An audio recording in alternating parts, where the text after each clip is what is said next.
Effective today, all pogos are banned.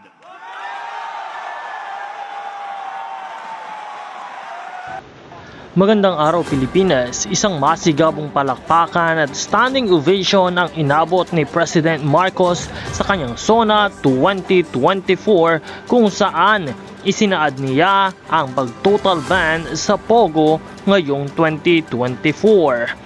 Ito naman ang reaksyon ni Senator Risa Hontiveros kung saan first time o unang beses niyang tumayo at pumalakpak para sa Pangulo. Panoorin natin ang kanyang reaksyon. Laban sa Pogo. So, malaking tagumpay po para sa ating lahat ngayong araw. And ma'am, you said napatayo kayo kanina, which was the first time?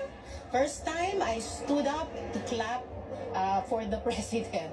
Well, yung una, earlier, tungkol sa West Philippine Sea, pero dati na yon, isa sa ilan na mga policy areas na magkasundo kami. Pero this one was the first time for me to stand up and applaud at a SONA dito sa kanilang desisyon laban sa Pogo. Do you think the government can solve the problem, can eliminate Pogos by the end of the year? I think that's a good timetable. Maraming salamat sa iyong panonood at panatilihing nakaantabay sa channel na ito para sa iba pang mga updates. Maraming salamat din sa iyong pag-subscribe.